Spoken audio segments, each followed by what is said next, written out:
noches, bienvenidos. El día de hoy tenemos el honor de presentarles una entrevista a una prestigiosa psicóloga que nos ayudará a entender la importancia de los psicólogos educativos en las escuelas.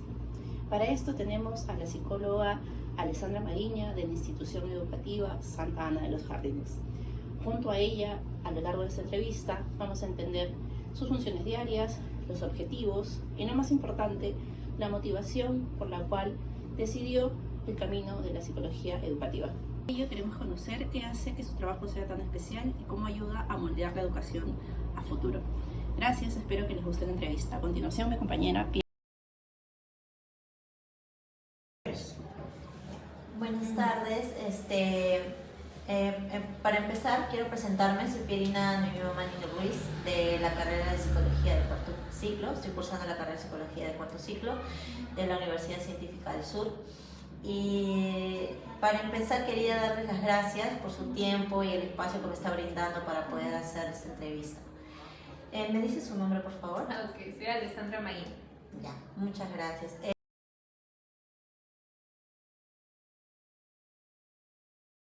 La verdad, es una de las dos especialidades que más atención me han llamado, o sea, tanto la psicología educativa como la clínica. Más que nada porque yo soy bien partidaria de trabajar directamente con las personas, o sea, el contacto presencial, como se diría. Entonces, acá obviamente en el área educativa tienes la chance, como es acá en el área inicial, ¿no? De trabajar con niños de una edad en pre-kinder, en primaria trabajar con niños ya más grandes y bueno, en secundaria como adolescentes. Entonces, como te da esa experiencia, sobre todo en la diversidad de edades, es interesante sobre todo averiguar en las diferentes etapas de vida, porque obviamente hay diferentes conductas en cada etapa. Entonces, eso es lo primero de mí que me llamó la atención, porque es una buena manera sobre todo de conocer a la gente actualmente en cómo se desenvuelven en cada etapa de vida, porque es muy distinto decir cómo han sido los niños o los infantes en ese caso 5 o 6 años atrás en cómo se manejan ahora. Entonces hay muchas maneras y muchas cosas que son bien cambiantes con el pasar de los años. Entonces trabajar con ellos directamente y conociéndolos sobre todo de la manera en la que se pueda, ¿no? También por todas las demandas que hay, ayuda mucho también poder uno insertarse y actualizarse, que es también importante que se carrera. Sí, más que nada en mi universidad al inicio nosotros teníamos cursos que eran integradores, que nos mandaban ya en experiencia de campo, como se puede decir, ¿no? Y la gran mayoría de ellos, bueno, fue un poco también coincidencia que los profesores con los que yo estuve nos mandaron a hacer como trabajos de campo en colegios. Entonces hemos visitado colegios, bueno, incluso un poco a las afueras de Lima o colegios de escasos recursos, en lo que hay diferentes problemáticas. Entonces esas experiencias también me ayudaron un poco a conectar, a conocer un poquito gente en edad primaria sobre todo, en la edad adolescente. Entonces como ello que también me dio un poco más de curiosidad en el área educativa. Más que nada conocerlos, o sea, conocer a los niños. En este caso, yo tengo más experiencia trabajando con niños inicial y son un mundo totalmente lleno de curiosidad. O sea, son niños que están dispuestos a explorar y todo les llama bastante la atención. Y es también tú un poquito recordar cómo era, ¿no? Ser pequeño, descubrir el mundo, explorarlo y tú también como persona adulta saber guiarlos en el camino, ¿no? Porque obviamente ellos están aprendiendo diferentes cosas, entre ellos principalmente más que el comportamiento, las emociones también. Entonces saberlos guiar en ese entorno, porque surge es un rol muy importante, ¿no? Entonces eso más que nada, la guía. Ok. ¿Qué retos encontró al inicio de su carrera y cómo lo superó? El primer reto puede ser bastante la demanda de casos que pueden haber, ¿no? Algo que pasa mucho en el área educativa es que hay varios niños inclusivos, ¿no? Por ejemplo, si estás en un colegio de educación como normal, no regular como se diría, por reglamentos sí aceptan niños inclusivos por aula, pero sí, a veces los casos pueden ser muy variados, ¿no? Niños inclusivos, niños TEA o niños con TDAH o con índices de TEA o TDAH, que sobre todo en inicial, y ya en primaria, que ya son niños que ya tienen diagnóstico. Entonces hay maneras en que a veces los niños están desregulados, tienen como esos pequeños momentos de crisis emocionales, entonces uno también tiene que saber lidiar con ello a diario, ¿no? A veces pueden ser más de 1, 2, 3 veces al día que puede pasar, ¿no? Sobre todo cuando hay bastante demanda de alumnado. ¿Cómo se mantiene usted motivado frente a estas situaciones complejas como estudiantes, docentes o familia? Los estudiantes en general, como estudiantes la verdad lo primero es trabajar con mucha paciencia, o sea, son niños, y es también comprenderlos desde ese punto. En psicología tú tienes que ser bastante paciente, sobre todo en el área educativa, diría. Siento que el área clínica podría ser un poco más distinta, pero en educa las demandas varían, o sea, como digo, pueden haber días que sean más tranquilos, por ejemplo, hoy día que yo sí considero que soy un día tranquilo, pero pueden haber otros días en que hayan 2, 3 casos por salón, que algo haya pasado, usualmente conductual, ¿no? Entonces, es trabajar con mucha paciencia, porque también es ser consciente de que estás trabajando con niños que están aprendiendo. Entonces, son personas que están aprendiendo a poder manejarse en esta vida, no es algo sencillo. Y con los padres, diría que también la paciencia, pero sobre todo prestar mucho a la lógica también, ¿no? Muchos de los padres, como digo, a veces vienen con desconocimiento, pero también saberlo guiar, ¿no? El propio desconocimiento también viene, bueno, no les ha pasado esto antes, quizás no están tan informados de, no sé, los casos que presentan el TEA, el TDAH, esas cosas a veces para muchos de ellos son nuevos. Entonces, como poder ser ese vínculo o ese mensaje que los pueda informar, como ese espacio informativo, y a partir de ello poder orientarlo, ¿no? Obviamente hay papás que responden de diferentes maneras, pero nosotros también entendiendo nuestro lugar de que somos profesionales, a este punto yo no me puedo poner de todo tú con alguien, ¿no? O sea, es también un espacio de límite también que tenemos con ellos, ¿no? Son opiniones que se tienen que respetar. ¿Cuáles son las principales funciones que desempeña dentro de una institución educativa? Psicología, bueno, departamento de psicología, acá hacemos lo que es seguimiento diario dentro de todo el alumnado. En cada salón estamos, bueno, personalmente yo sí me lindo estar como cierto tiempo en cada aula, conversar con las mises, mucho trabajo multidisciplinario, sobre todo con las mises. Ellos son los que se te acercan, te dicen, ¿no? Si hay algo que ven distinto, te notifican.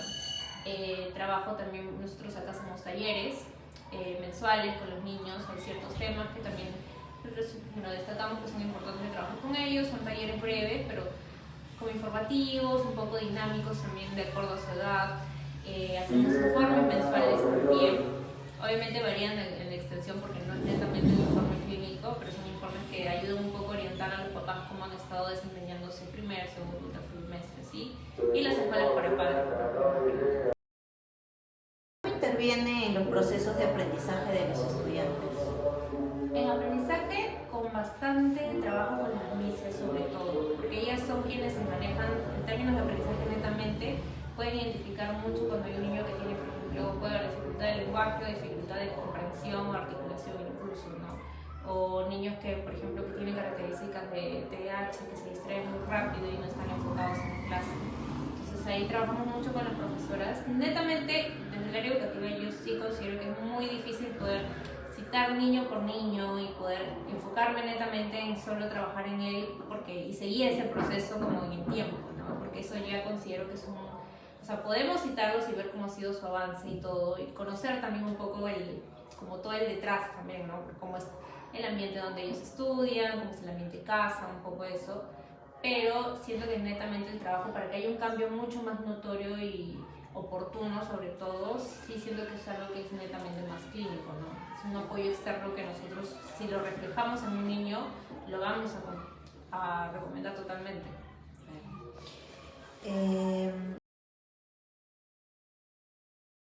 Con las docentes, al inicio era más que nada conversar con ellos directamente. Cómo han estado, estamos conociendo a los niños también. Si por ejemplo en el colegio se tenía registro de ciertos niños que ya tienen años, entonces hay niños que por ejemplo tienen registro de que tienen ciertas conductas disruptivas, ¿no?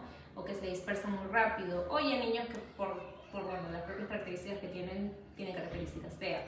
Entonces hablar directamente con ellas y ver también sobre todo el manejo con los papás también, porque las mises son quienes más se comunican con los papás.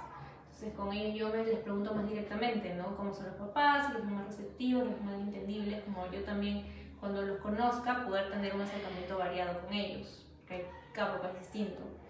Y actualmente sí, cuando ya hemos identificado desde el departamento psicológico, por ejemplo, algunas cosas que se puedan manejar o que se pueda orientar a las profesoras, se hacen charlas ya independientemente con ellos, ¿no? Hemos hecho charlas sobre todo de los protocolos que se siguen en el área educativa, que esos son sí o sí algo necesario de poder seguirlos, ¿no? Que están trabajando con menores de edad.